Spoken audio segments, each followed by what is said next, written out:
What is going on, everybody? Welcome back to Optimize You.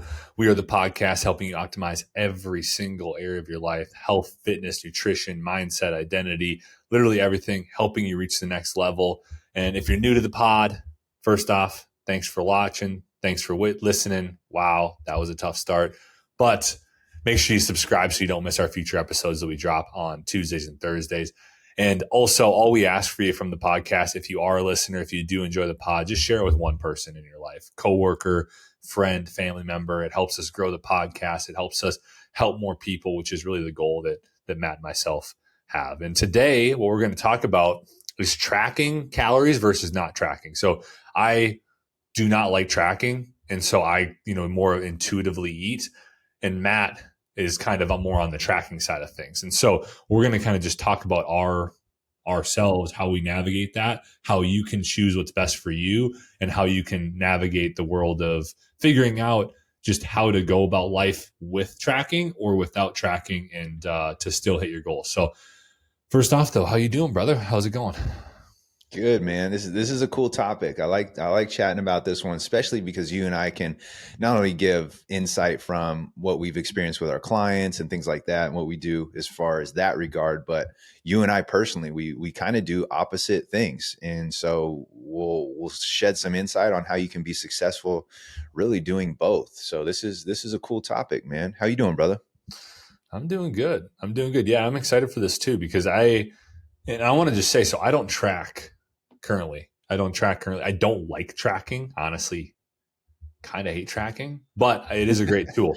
And I want people to know that I have tracked for probably 4, 5, 6 years. So I'm not coming from a place of just like not tracking and never tracking. I'm coming from a place of I've tracked, and I just don't like, unless if I have like a firm specific goal. And that's honestly for me generally would just be fat loss, right? I would only track if I'm trying to achieve fat loss, because even a surplus, I can achieve a surplus intuitively at certain points, at least. Sometimes it's difficult, but I can generally do it intuitively and have a pretty good feel for it. And so like I'm coming from a place of tracking and now not tracking, but I just want people to know it is a really good thing. And it is something for me I do with all my clients as well. I encourage them. Actually, I have one client that doesn't track a ton, and I try to help him intuitively eat in a way that like helps him achieve his goals.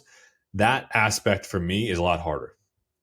It is a lot harder if you do have firm goals and you've not really tracked a ton to intuitively get to your goals. I think personally, you got to kind of have certain metrics. I like to focus on protein, keeping it really high, and food quality. If you can keep protein and food quality pretty high, like that's a good way to be able to intuitively, lose weight. Obviously, at that point, you're also going to have to make sure you're focusing on moving and exercising in a way that's going to allow you to create the deficit that way. Because it's, for me, it's like, okay, it's a lot easier to create a calorie deficit when you know the food you're eating and your maintenance. But if you don't want to do that, if you find yourself being super inconsistent with tracking and it's like you can't do it, first off, I would challenge people to figure out why that is, right? Like why are you not willing to do it? Why does it feel like such a hassle? But also, like, if you just do it for a long time, you're like, whatever it is, focus on getting protein as close to 1 gram per pound of body weight as you can. Focus on a step goal that is, in the somewhere above 7,000 a day, I would say 7,000 plus a day. Focus on getting that food quality high as fuck. I would say closer to 90% is going to be ideal. That kind of thing is going to allow you to create a calorie deficit without necessarily focusing on calories. And so I just wanted to start there. Yeah, Alex just gave you guys one of the golden tickets. So if you guys already have resistance against tracking or, counting your macros, things like that, keeping track of it, you can't just blindly go, oh yeah, I'm not going to track and then I'm going to get results. There are some parameters that you do have to keep in place. And what Alex just said is perfect. You have to be aware of like, okay, if my goal is to lose weight, I need to somehow, shape or form, put myself in a caloric deficit. He gave you a perfect example of keeping track of how many steps. So if you're not going to keep track of your food, you definitely got to keep track of your steps. And as far as what you address as far as adherence, usually you hear like the 80-20 rule: 80% single ingredient, high quality foods, 20% you have some flexibility. If you're not going to track or have that awareness, Like Alex said, it needs to be 90% or even higher. The reason for that, the reason he says that is because if you're consuming the majority of what you eat, single ingredient, high quality foods, for one, they're going to keep you fuller for longer, right? They're going to keep you satiated. They're going to be much more macro and micronutrient dense. So it's going to be better for your gut microbiome. It's going to have a higher fiber content in single ingredient, high quality foods, which in turn is better for your gut, which also helps you stay satiated and fuller for longer.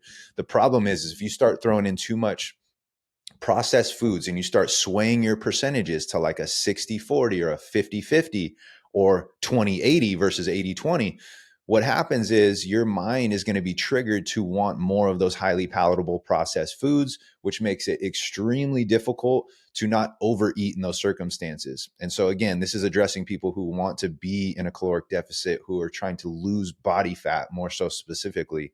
And then he hit it on the head, prioritizing protein. So if you are going to keep track of anything, keeping the protein at the forefront, because that will literally set you up for success, specifically if you're going into a caloric deficit.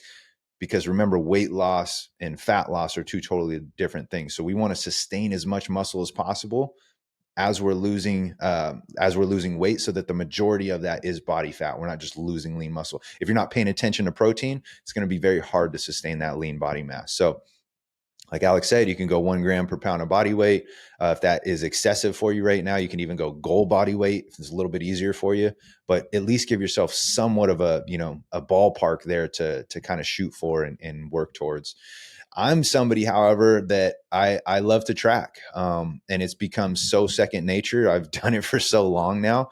I think, one of my clients screenshot, because we're friends on MyFitnessPal. MyFitnessPal is a food tracking app, and they screenshot something that said, "Hey, congratulate Matt. He's tracked for," it's almost like 2,000 days in a row. So like without missing a day, which is kind of crazy, dude. right? Like, what do you think? 3, 6, 9, 10, 11, 12, almost 4 years where I haven't missed a single day.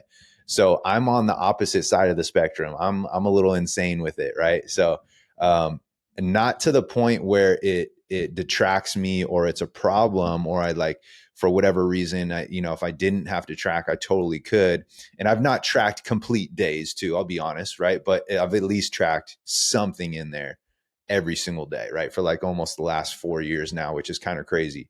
And I've been tracking for way longer than that. It was just more sporadically. I'd go through times of tracking and not tracking and tracking and not tracking. But yeah, so that was kind of crazy. I didn't know it was that high, but they sent me a screenshot and it was like 1,900 and some days in a row that I've tracked or logged and haven't missed a day. So I can give you some insight on the tracking side. I have a lot of experience for it. And I'll say this, like, it's not necessary to do. The reason I do it, there's a few different reasons, is I like extreme flexibility. I like to be able to have whatever I want to eat, man. I don't want to eliminate certain food groups.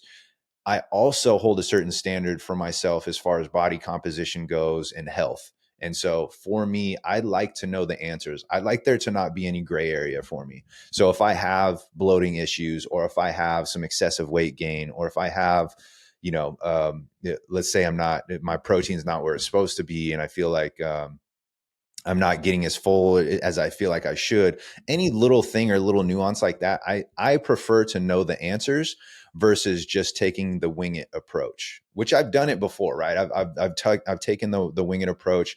I also like having my body composition in a specific spot year round. Like, I don't like doing the whole, I'll be shredded in summer and then I'm going to be completely fat and I can't even see my abs in the winter. For me, that's important to me. Like, I like that. That's just a personal preference. I'm not pushing that on anybody, but that's a standard that I hold myself to. So again, eliminating guesswork for me makes that process so much easier, because now I don't have to guess. That really, honestly, one of the biggest reasons that I do it is so that I can enjoy shitty food, so I can enjoy processed food, and I can also meet the standards of my body composition goals and my health goals that I have set for myself too. So again, for me, I prefer to eliminate guesswork.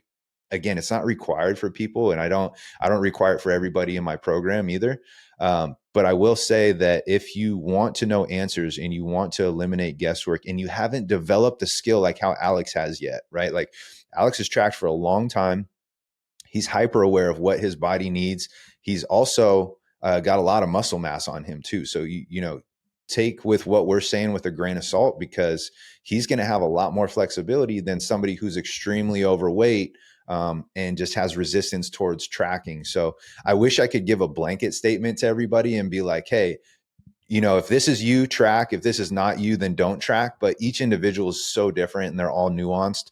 It really comes down to kind of knowing yourself. And I guess we can dive into some specifics and give some examples here, but hopefully that kind of paints a picture, at least a starting point for people, man. How do you feel? Yeah. I mean, I personally think that anybody should start tracking. Like, I think that, if you haven't tracked, or let's say a lot of people will track, but not even pay attention to it, right? Like, I think that there's a thing with when you are tracking, pay attention to the quantities that you're tracking, right? Like, a lot of times there's certain people that are outside of this, but I think you get a lot of people, I'm assuming you're probably similar to me, correct me if I'm wrong, that you eat a lot of the same foods throughout the week, right? It's not like, it's not that different, right? Like, I'll do different kinds of chicken and different, like different kinds of meats and stuff, but I'm eating a lot of the same types of foods. That might be different when I go out to eat or do that stuff, but it's so like you can get a pretty good idea of the quantities after a little while. It's like, oh, this is how much 4 ounces of chicken looks like. This is how much, 100 grams of rice looks like. This is how much, 2 servings of Greek yogurt looks like. Like, you kind of get an idea. And like you said too, like I don't track. I don't like tracking right now. But I have such a big buffer for my body too. Like, I've talked about it many times. My maintenance is like 4,100 calories, right? So like it does not really matter that I'm sitting, if anything, like my struggle is not eating enough. Like, so I sometimes will go that, but I kind of know the signs from my body about that. Or I can see, okay, like today I am behind the 8 ball a little bit with calories. I ate breakfast and I haven't eaten again yet. And so I'm gonna I just thought about that and I was like, fuck, I'm gonna have to like pound some food here. That's why I'm saying you guys take this with a grain of salt, because Alex is hit 400 or excuse me, 4,000 calories is like, that's insane. It's a lot. So if you guys are tracking your calories, you know how much 4,000 calories is. Like, he has different flexibility than a lot of you are going to have. So it's cool to hear his story, man. Keep going. Yeah. So I have tons and tons of flexibility, which is a blessing and a curse, right? Like, if you're trying to eat quality food like I do, I still try to stick to an 80-20 approach. It can be very difficult on days to get enough calories in, because if like those veggies they're filling, protein is filling, all those single ingredient whole foods are filling. So for me, I have a lot of wiggle room. I'm not too worried. I'm not too worried about eating out.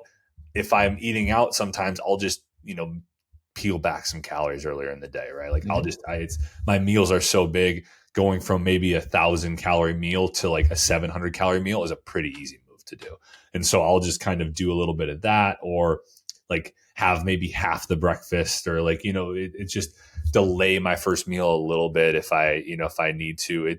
I'll do these little small things to help myself stay within the confines of being around maintenance or in a small calorie deficit, which is kind of what I'm doing right now. Is kind of in my head, I'm trying to be in like a 300-calorie deficit right now.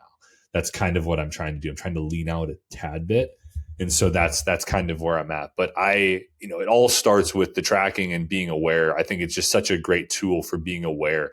And even like, I will actually every once in a while, if I am kind of a little bit off of stuff, I'll track certain things that I eat a lot, just to like look at how much it is. Cause you'd be surprised too, like with certain things, let's say peanut butter or like calorie dense things, that you might have a feel for, like, oh, this is 1 serving of peanut butter. And then that will adapt over time. And then over the course of a month, 2 months, all of a sudden your 1 serving is 2 servings. And it's a very small difference, right? With peanut butter, just as it's so easy. And that's an extra 200 calories, right? So like, you could be overeating pretty easily. So that's just something to keep in your back pocket too, if you're going to go my route, right? If you're going to go my route of like, you know what, I'm going to track, but my intentions are to not track forever, which a lot of people I think fall into that bucket, right?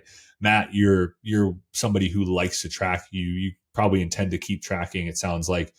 And that's not everybody. I would say probably more people fall into my bucket of being like, okay, I would like to not have to worry about this.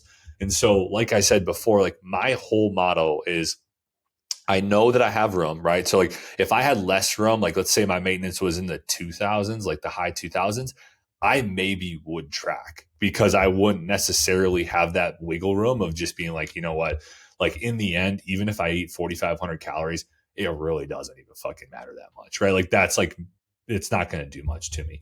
And it'll probably even out throughout the week just because it is hard to get up to 4,100 all the time. And so like, that's just kind of my thing is like, if I eat out and I have a higher day, it's like, I don't even fucking care. I know that it's going to be fine. And I'm active. Like you said, we're always constantly trying to maintain muscle, build muscle, but I keep protein at the forefront. Like I'm eating a gram or even over per day, probably. I don't track it, but that is my first thing. My thought is with every meal, I build around protein. We make sure we have enough protein. Like like I said, I don't track it, but I fucking throw a lot of protein on the plate. And then I build carbs and fats around that, right? And then from there, it's just quality foods, right? Like trying to get 80%. I'm always like getting my movement and some sort of workout in. Like I strive for at least 30 minutes of walks a day. And then I do either a workout 4 days a week and yoga 3 days a week. And so like I'm constantly moving. There's no, that is the simplicity of my approach, but it adapted over time and I figured out how I got to go about it to make it work. Plus you're throwing in golf in the mix too, right? So you're Yeah, getting an average, golf two, what, three 10, times a week. 15,000 steps. Like, Yeah, I'm not walking the golf rounds out here. That it's kind of tough. Like a lot of them are pretty, mountainy courses and stuff. But even if you're still, not like you walking burn though, a lot of fucking calories golfing. yeah, I didn't realize that until I had a Whoop band. So I don't have one anymore. But I realized I was like, wow, my calorie burn is way the fuck up when I golf. That swing, I think it gets your heart rate up a lot.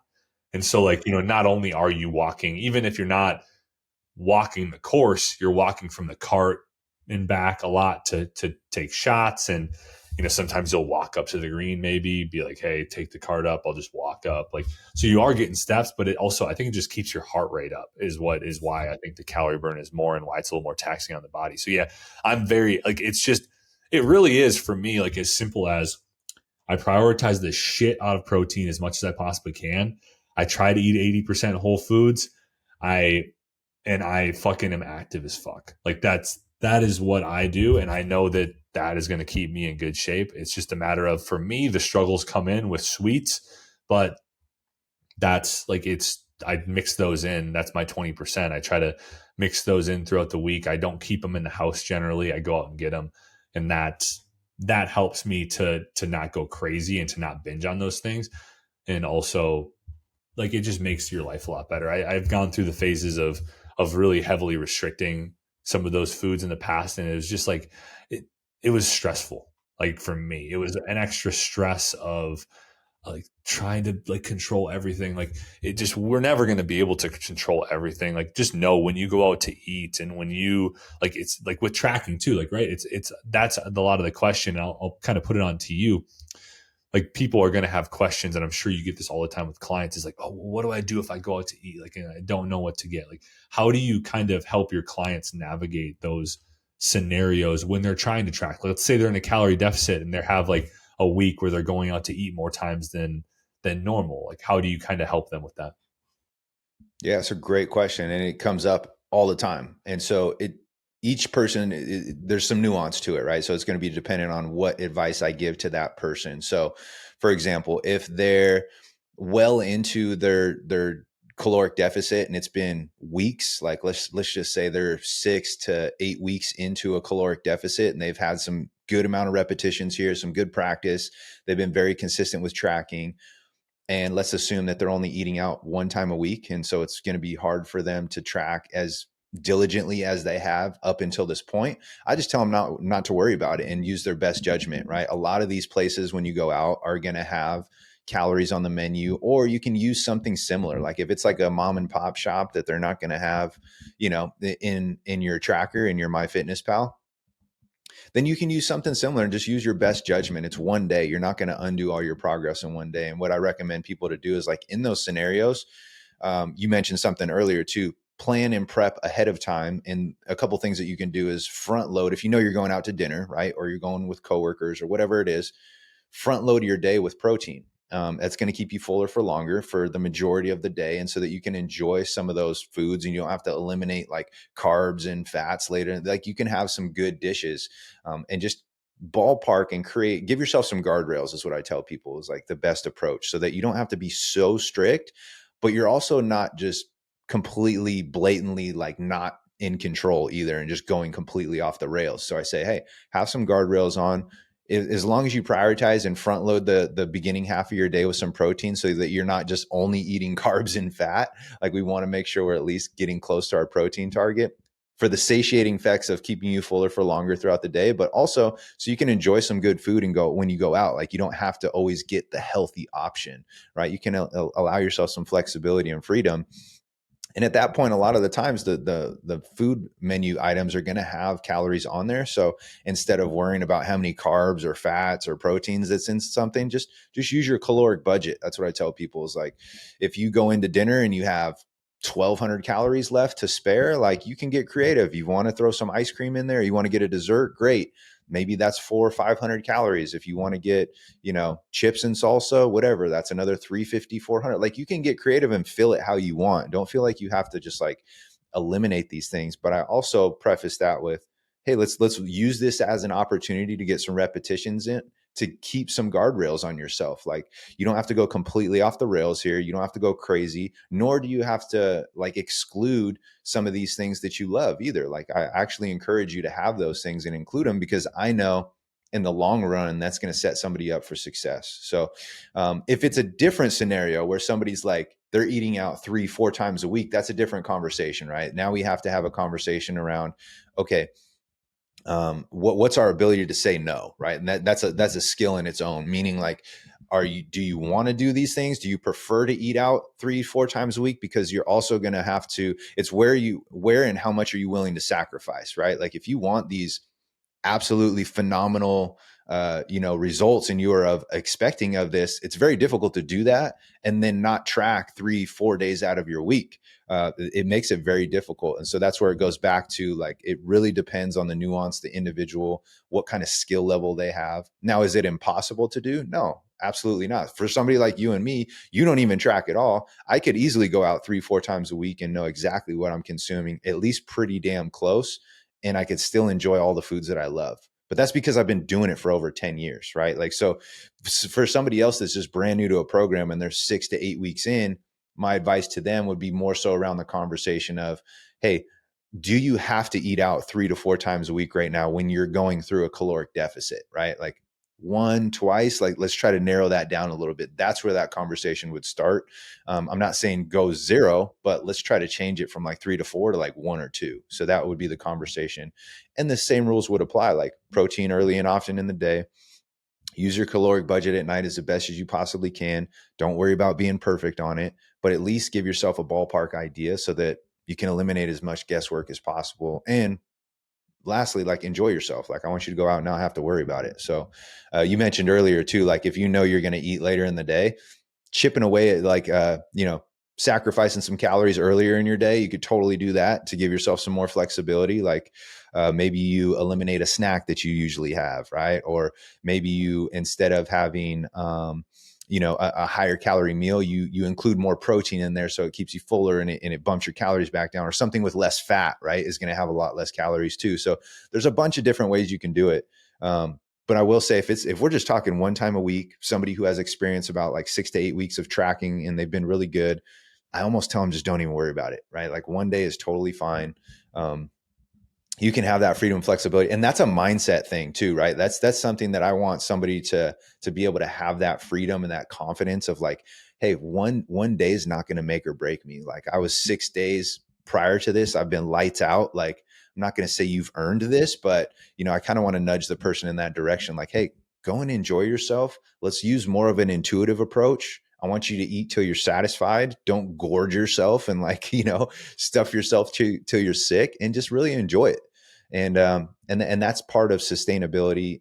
If somebody takes that approach, I know that they can do what we're doing here in this plan, in their program, and they can carry it on with them and they can sustain it.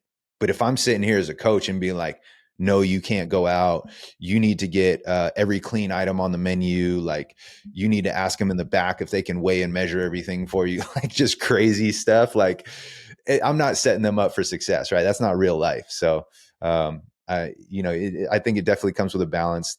The answer is very nuanced to each individual and their skill level and things like that. But yeah, man, what are your thoughts on that? Well, I mean, all of that shit was amazing. Guys, take that advice, run that back, listen to that again. That's really, really good. I would just add, I mean, really the only thing I'd add to that is my plan of attack every time I go out, every time I have a holiday, event, anything like that, is my goal is to not feel like shit afterwards. And when I do that, that sets me up for success, and that can mean a million different things, right? It's just like generally when you feel like shit, you ever overdid it, right? That you went crazy on something, whatever, that sets me up to be good. And then the next day I feel good, as opposed to, oh, I went crazy. And like what I've noticed with myself is that when I feel like shit, the guilt kind of starts to slip in. It's like, like you did something wrong, right? Like, and whatever we can do to not feel guilty about it, I think is the key. So I like what you said, don't feel like you always need to track it. And I would say, even like understand that this whole tracking versus not tracking thing isn't necessarily white or black. It's you could have hybrid approaches to it too, where you're like, you know what, I'm going to track every other day, and I'm going to be intuitive the other day. Like that's a great thing, and that's also a great thing too. Like if you've been tracking for a while and you're like, I'm kind of sick of this, go to like a hybrid, like an every other day, like work to where every 3 days to where you do it once a week, and you can kind of wean yourself off of it and try an intuitive approach, right? Try it out and like have that one day a week where you still like, oh, you can get a feel for how much food it is, make sure you're in a good spot. You could even go eventually then to like a full intuitive approach and see if that works for you. Maybe you find that like you just feel lost without the tracking, like you just have no idea. But like there's a lot of different ways to do that. And like Matt said earlier, there's not like a definite answer to what's going to work best for you. It's just a matter of what your goals are, how bad you want to achieve them, and what you feel like you need to do it, right? Like a lot of people, I think, see tracking as this huge mountain and this huge like thing that's in their way. Like this thing, it sucks. Like I've heard all of it. I'm sure you have too. Like, oh, this sucks. Like it's so hard to be consistent with tracking. In my opinion around that, like, is that it really depends on how bad you really want to do it. Cause like a lot of times with certain goals, like, do you want to get there faster, like, or slower? It's going to be a faster approach to track if you want to achieve a goal. It's just the nature of it, right? If I wanted to achieve a goal like as quick as possible, which we're not recommending, in a sustainable way, right? Let's say quick as possible in a sustainable way. Like I would track, like I would go back to tracking. Like if I wanted to hit a certain body fat percentage and I was like, I need to get to this goal, I want to do this in the most efficient way, I would track my calories. I would figure out where my maintenance calories were, right? I would minus 300 to 600 from that. And I would work my way down as needed. Right. And I would adjust and I would make sure I keep my protein high and I would keep my food quality high. And like it sounds simple when we say it, but like it's just a matter of like if you're intuitively doing it, it's not very difficult, but it is a lot more difficult to really keep a calorie deficit. You're going to want to do all the things that we talked about earlier in this podcast to make sure you're doing that. But a lot of times people can't do that, right? The consistency just isn't there. And so like, I think a lot of times where I would put another point up for tracking is that it keeps people honest, right? If not, if you don't even have a coach, it's almost like your own personal coach of like, okay, you're making the commitment to yourself that I'm going to put everything in this tracking app, right? Because what I used to struggle with myself was that when I didn't track, it was almost an excuse to just like, oh, I'm going to do whatever I want to today. Right. And I think a lot of people, nobody's watching. Exactly. Nobody's watching. Yeah. And when I tell my clients like that, they don't have to track every day, right? Like don't stress. Like if you have a day where it's crazy, don't feel like you need to track, like try to be intuitive, try to focus on food quality, protein, all of the things. But I always say, don't use it as an excuse. And that comes from personal experience because I would do that when I had a coach and I wouldn't like, he's like, you don't have to track every day. Like I would almost use the non-tracking days as like an excuse to just go fucking crazy. Right. And then you feel like shit. And then you're like, fuck, poor me, like whatever. You kind of go into this whole deal where you feel bad about yourself when in the end, like it's one day, right? Like if you fuck up one day too, I would just challenge people to understand like it does, like it's not going to ruin your world. That's why we say like with holidays and stuff, like enjoy yourself, like don't track, enjoy yourself, have fun, enjoy the company, all that stuff. Like it's just a matter of what I see a lot of from people is that every weekend is that, right? It's every weekend is something, an event or whatever. And then they wonder why they don't achieve their goals, right? It's because, oh, every weekend is so much different than the weekdays. And that's a completely different episode. But I just want people to know that you don't necessarily have to track like every day. But like if you're the type of person who will use that as an excuse, you probably should then, like then you need to track until you can get into a better relationship with it and get a better relationship with those untracked days to be able to more intuitively eat and not go nuts. Yeah, this is all great points. I think this would be super helpful for people if we kind of painted a picture on why you should track versus why you shouldn't, and then why you should go intuitively versus why you shouldn't. Kind of like I pros and like it. cons, right? I like So it. Let's do it. yeah, let, let's So come up with that. let's So do let's say tracking first. reasons of you should.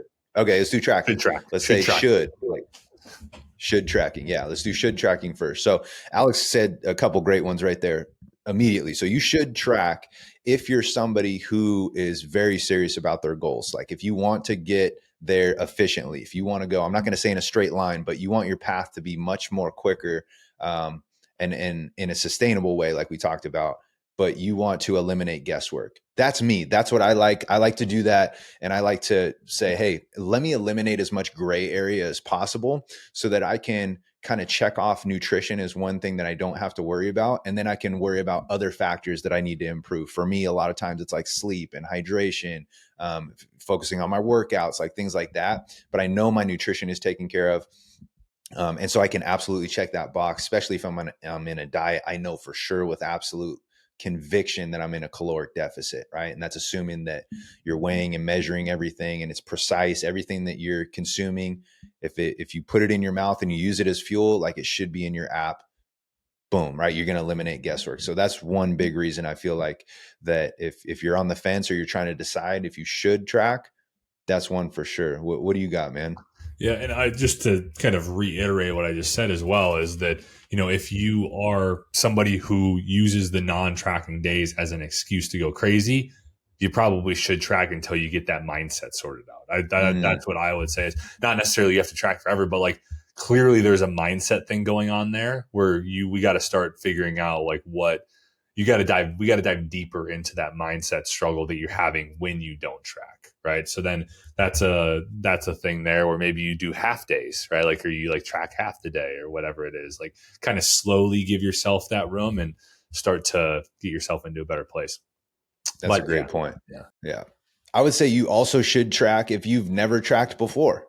I think you will create awareness around what a serving size looks like. My serving size of a scoop of peanut butter is way different than an actual 28 grams weighed out serving size. Like I'm going with a monster scoop and I'm going, oh yeah, I'll put that in my tracker as, a serving, and it's just a heaping scoop, right? That's what I want to put in my oatmeal, or that's what I want to put on my sandwich or whatever. Right. But if I actually weigh out 28 grams, or sometimes it's 32 grams, depending on what brand you're going with, like, and see what that actually looks like, you'll be in for a rude awakening. You'll be very disappointed, right? So it creates awareness around what an actual serving size looks like.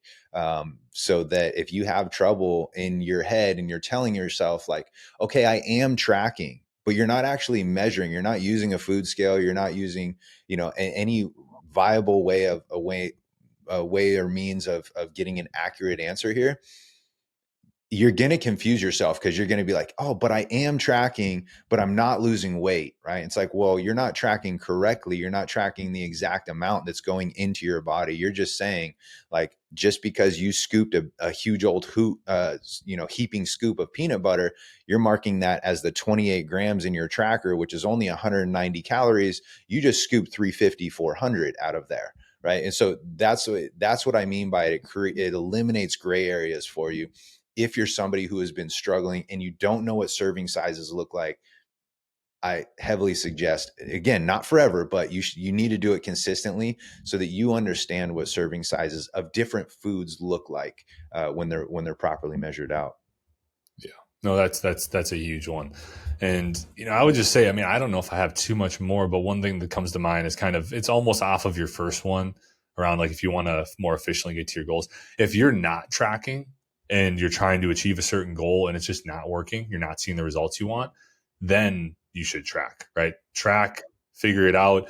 Really, I think that a lot of people they just, and this works for some people, but a lot of people will just kind of decide they want to lose weight, right? Or decide they want to lose body fat and then they'll just they'll start doing something, right? But they don't think about, a lot of people think about just the workout and exercise aspect of it. Like they're like, oh, I'm doing this and that can be a really good start. We had that episode with your former client that was amazing, where his first move was just to start walking, right? Which is it can be a great step, but some people their nutrition is just so way Yeah. out of this world messed up, right? Like, and that's just the way it is, that they need to track to figure that out, right? It's like, oh shit, I'm eating 4,000 calories a day. Like, and you need to track to figure out maybe where your maintenance is. And like, these are some of the great first steps to figure out a lot more and have that awareness that you talked about your own body, what your body needs. And then from there, we can start actually seeing the results you want because you're going to have a lot better data to help support it. Absolutely. Okay, let's go into should not for tracking. Yeah. Should we do that one? Let's do that.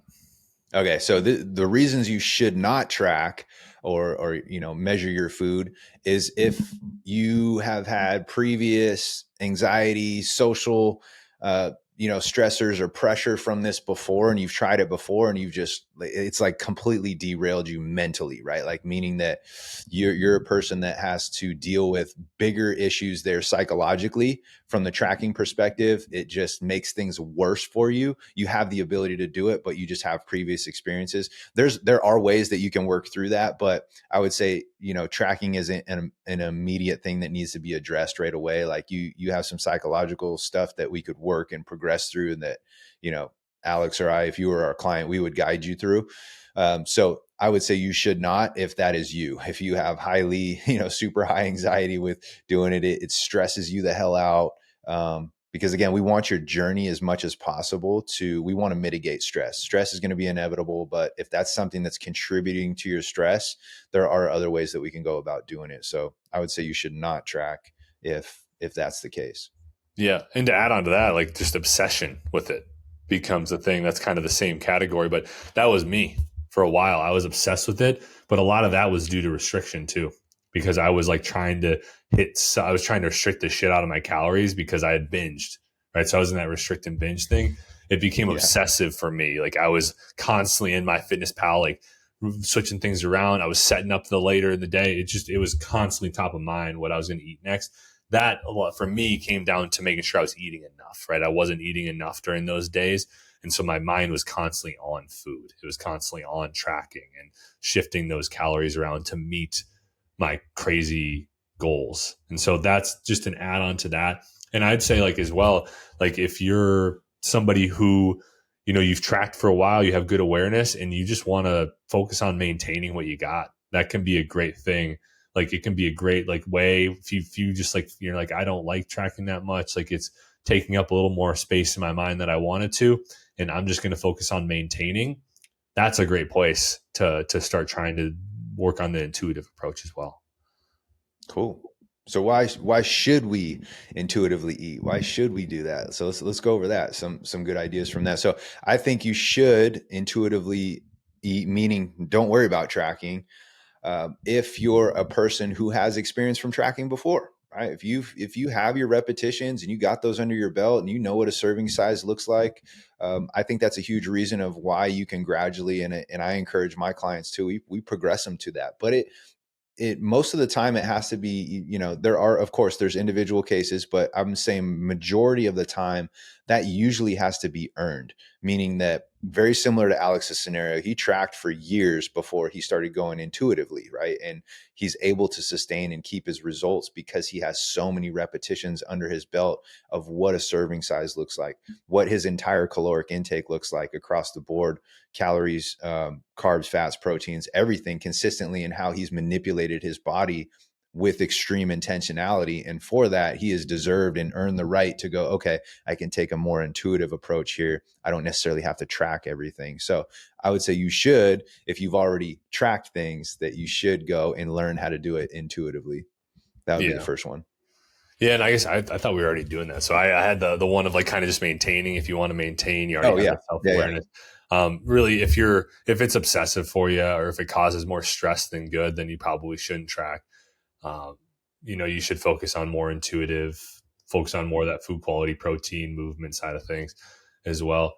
If you're sometimes for people, like if you're trying to do like a calorie surplus, can be like a good time to focus on not tracking a little bit and to use that, because it can be a little bit it's going to be a little bit easier to get there. But if you're going nuts, obviously that's not, but for some people that can be a good approach, like where it's a lot harder when you're in a calorie deficit necessarily to like control that calorie deficit in an intuitive approach, but maintaining or surplus can be a lot easier for people, a little bit lower stakes, so to speak, for people to try to kind of like try it out a little bit, or just give it a shot of if is this something I can do and see results with.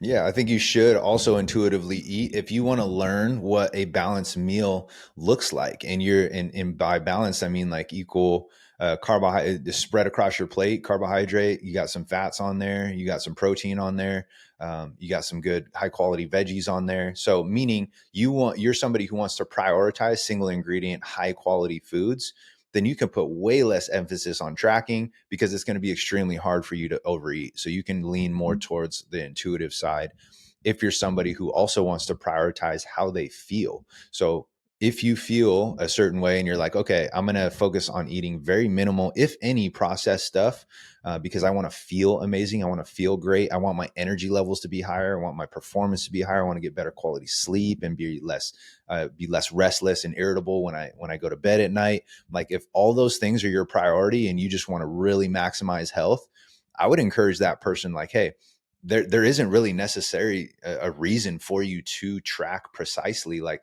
let's just focus on getting well-balanced meals throughout the day and being consistent with the higher quality food ingredients, and you're going to feel amazing. So I would encourage that person, like, you should take the intuitive approach if that is your goal. I think that's a very seamless transition into, going right into it.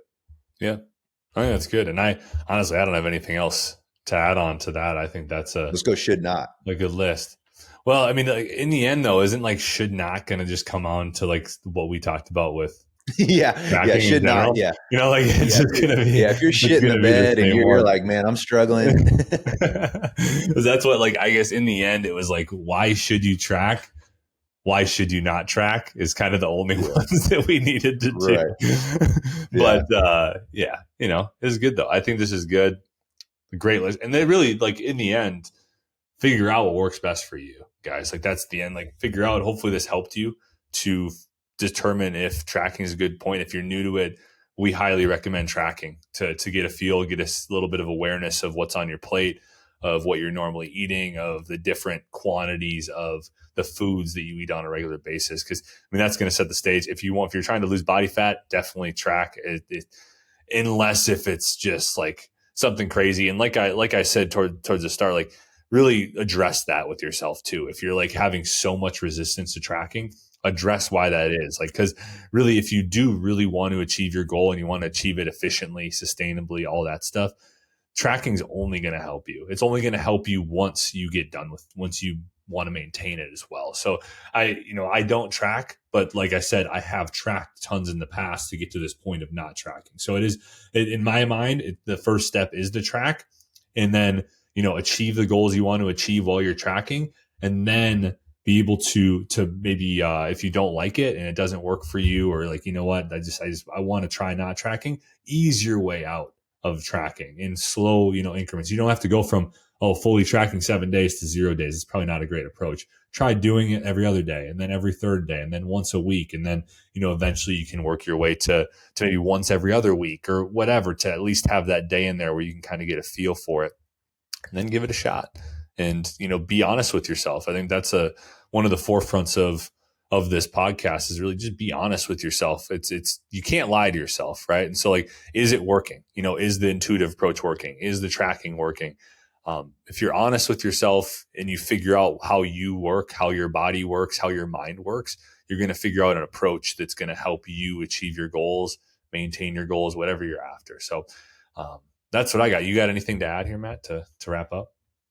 No, man. I think if anybody has any questions after listening to this, because a lot of this stuff is very nuanced, like it'll depend on each individual and situation and scenario, like what we would suggest and recommend. So if you guys are listening to this and you're still not sure, you were able to take a bunch of ideas from it, and maybe you weren't able to pull one specifically from the examples that we gave, shoot us a message, reach out to us. We'd be more than happy to give you some advice on where we suggest that you can start on those first couple steps. And then obviously, if you guys have friends or people that could benefit from this and they're kind of on the fence of where they should start, whether they should go the intuitive approach or whether they should focus on tracking, you feel like they would benefit from this, shoot it out to your friend. And also, if you guys haven't already, subscribe if you guys are looking forward to, as we're releasing all of our new podcasts as well too. So they're coming out every week. And especially if you like them or enjoy them, not only share them, but you want to be alerted when they do get released. So make sure you guys subscribe. Good shit. Appreciate you guys. Thanks for listening. Thanks for watching. Hope you have a good rest of the day, good rest of the week, and we'll be talking to you soon.